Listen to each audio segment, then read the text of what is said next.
అత్యాధునిక labs, international collaborations, advanced placements. మీ dream career ని రీచ్ అవ్వడానికి మీ best choice Godavari global university. Kaveti లా నుంచి కావేటి శ్రీనివాసరావు గారు సార్తో మాట్లాడతాం. ముఖ్యంగా I-140 గురించి, దాని అప్రూవల్ గురించి ఇండియన్ స్టూడెంట్స్ అండ్ పేరెంట్స్ ఏం తెలుసుకోవాలండి. నమస్కారం సార్. నమస్కారం సార్, ప్రీవియస్ ఎపిసోడ్ లో మీరు ఈ H-1B $100,000 ఫీజు సంబంధించిన విషయాలు ఎన్నో మాకు క్లుప్తంగా వివరించారు. సో ఈ ఎపిసోడ్ లో I-140 గురించి అసలు అది అంటే ఏంటి, దాని గురించి మన ఇండియన్ స్టూడెంట్స్ ఏమేమి తెలుసుకోవాలి కాస్త చెప్తారా?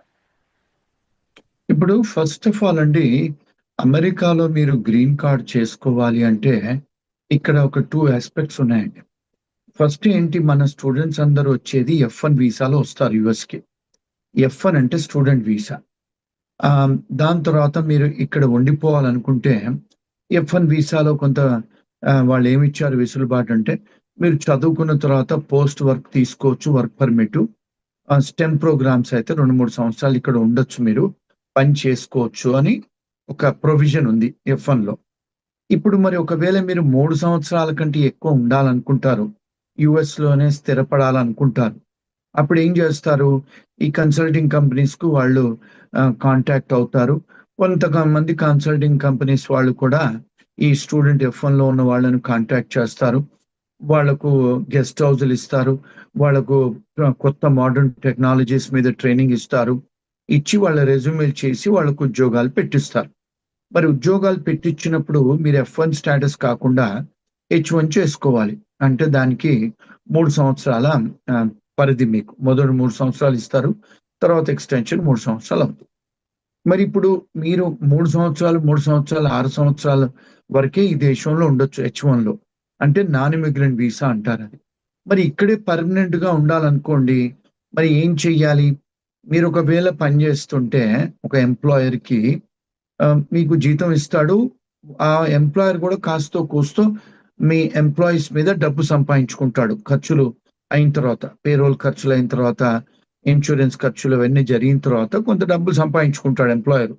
మరి మీరు వాడికి డబ్బు సంపాదించి పెడుతున్నప్పుడు మీకు పర్మనెంట్ గా మిమ్మల్ని ఉద్యోగం ఇవ్వడానికి ఇబ్బంది లేదు కదా. ఆ పర్మనెంట్ ఉద్యోగం ఇవ్వడానికి ఫస్ట్ స్టెప్ ఏమంటారంటే, ముందు పర్మనెంట్ గా ఉద్యోగం ఇచ్చేటప్పుడు ఎంత జీతం ఇవ్వాలి, దాన్ని ప్రివేలింగ్ వేజ్ చేసిన తర్వాత దాని తర్వాత డిపార్ట్మెంట్ ఆఫ్ లేబర్కి వెళ్ళి మేము ఈ ఉద్యోగానికి పర్మనెంట్ చేయాలనుకుంటున్నాము అని వాళ్ళు ఏం చేస్తారంటే పర్మ్ ప్రాసెసింగ్ అప్లికేషన్ పెడతారు. అంటే పర్మనెంట్ గా మేము తీసుకుంటాము ఈ పర్సన్ అని కాదు, ఈ పలానా ఉద్యోగాన్ని.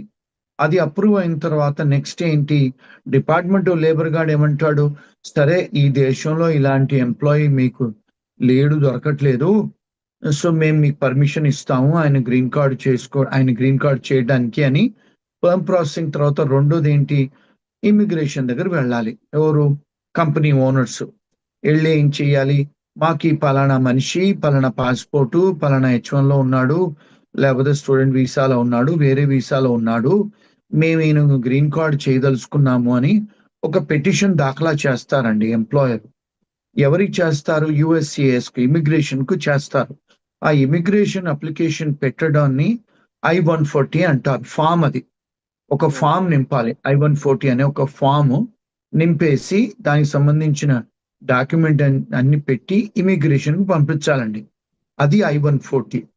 అయితే దానికి 2 ప్రాసెస్ ఉన్నాయండి. నార్మల్ గా మీరు అప్లికేషన్ పడేస్తే అది ఇమిగ్రేషన్ వాళ్ళు 6 నెలలే కావచ్చు, 2 years కావచ్చు, ఎంత వాళ్ళ టైం అవుద్ది. ఇప్పుడు మనకు ఇండియాలో అంటే ఇది అర్థం చేసుకోవడానికి తాత్కాల్ అనేది మనం తీసుకుంటాం కదా, రైల్వే స్టేషన్కి వెళ్ళి ఎక్స్ట్రా ఫీజులు కట్టి.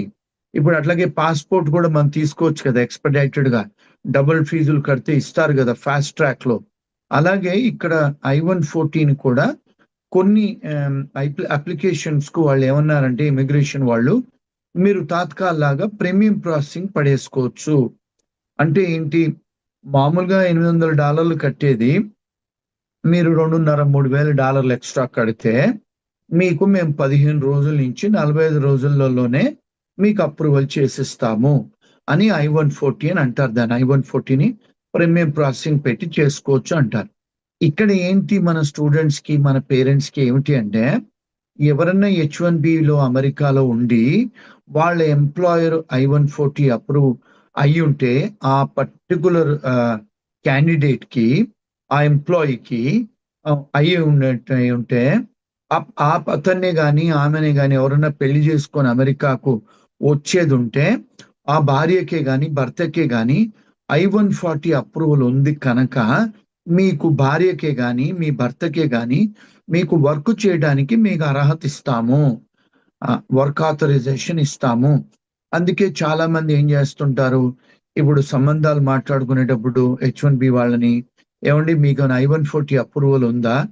ఆ అప్రూవల్ ఉంటే ఇప్పుడు చేసుకునే వాళ్ళకి అక్కడ అమెరికాకు వచ్చి ఉద్యోగం చేసుకునే వెసులుబాటు ఉంది వాళ్ళకి, అంటే వర్క్ ఆథరైజేషన్ ఇస్తారన్నట్టు.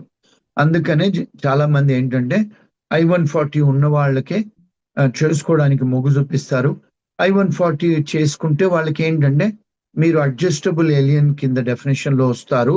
అంటే మీరు ఇంకొక 10 ఏళ్ళైనా 20 ఏళ్ళైనా ఎప్పుడైనా మీకు గ్రీన్ కార్డ్ చేసుకునే ఆస్కారాలు ఉంటాయి. అదండి I-140. సో ప్రీమియం ప్రాసెసింగ్ కొన్ని అప్లికేషన్స్ కు వాళ్ళు పెట్టారు, కొన్నిటికి పెట్టలేదు. ఇప్పుడు H1 నుంచి మళ్ళీ వాళ్ళు చేస్తున్నారు. కొన్నిసార్లు ఈవెన్ వర్క్ ఆథరైజేషన్, కొంతమంది students applications visa work authorisation కూడా కొన్నిటికి I-140 వచ్చింది, కొన్నిటికి L1 లో వచ్చాయి, కొన్ని P3 వీసాలు, కొన్ని అదర్ కేటగిరీస్ కి వాళ్ళు పెట్టారు, కొన్ని కేటగిరీస్ తీశారు. అదండి యాక్చువల్ గా I-140 గురించి, దానికి కావాల్సిన ప్రీమియం ప్రాసెసింగ్ గురించి అండి ప్రాసెస్. సో ఈ I-140 అనే ఫామ్ ఫిల్ చేసినట్లయితే 45 days లోపు వర్క్ అనేది కంప్లీట్ అవ్వచ్చు. చేస్తారు. ప్రీమియం ప్రాసెసింగ్ ఫీజు మీరు డబుల్ పే చేస్తే 15 days to 45 days లోపల వాళ్ళు డినై చేయటమా అప్రూవ్ చేయటమా చేసి పంపిస్తారండి. అది ప్రీమియం ప్రాసెసింగ్ అంటే అర్థం. మన వాళ్ళు అర్థం చేసుకోవాల్సింది సింపుల్ లాంగ్వేజ్ లో, మనం తాత్కాల్లో పోయి రైల్వే టికెట్ కొనుక్కున్నట్టు, సాయంత్రం పోవాలంటే పొద్దున కొనుక్కున్నట్టు, అట్లా అది అర్థం, దాని అర్థం అందండి. Wonderful sir, and thank you so much sir ఈ ఇన్ఫర్మేషన్ కూడా మాకు ప్రొవైడ్ చేసినందుకు. అండ్ ఒక స్టూడెంట్ ఎవరైతే అక్కడికి వెళ్తారో డెఫినెట్లీ ఇలాంటి బ్రీఫింగ్ ఇన్ఫర్మేషన్ వాళ్ళ దగ్గర ఉన్నట్లయితే వాళ్ళకి చాలా హెల్ప్ఫుల్ అవుతుంది. And thank you so much every time ఇలాగా ఎప్పుడు అవసరం ఉన్నా సరే మా కోసం ఇలా టైం ఇచ్చి ప్రాపర్ వాల్యుబుల్ ఇన్ఫర్మేషన్ మాకు షేర్ చేసినందుకు ఫ్రమ్ కావేటిలా యాజ్ ఏ వాల్యుబుల్ సజెషన్స్ మాకు thank you so much sir. Thank you. నిజంగా ప్రస్తుతం ఉన్నటువంటి సమాజం దేనికి ప్రయారిటీ ఇస్తుంది? ఆర్థిక సంబంధాల చుట్టూ మాత్రమే తిరుగుతుంది. మళ్ళీ ఎన్నికలంగానే చాలా విరక్తి కలుగుతాం. మంచి అనిపిస్తుంది కదా, లేడీస్ కూడా ఛాలెంజింగ్ జాబ్స్ చేసినప్పుడు చాలా బాగుంటది. ట్రాఫిక్ అసిస్టెంట్స్ గా నియమించిన ట్రాన్స్జెండర్స్ అందరితో సాల్యూట్ చేయించుకుంటున్నారు. ఫుడ్ డెలివరీ ఇవ్వటానికి వెళ్ళినటువంటి డెలివరీ బాయ్ అనిల్ పై కళ్ళ ముందు పెళ్ళండి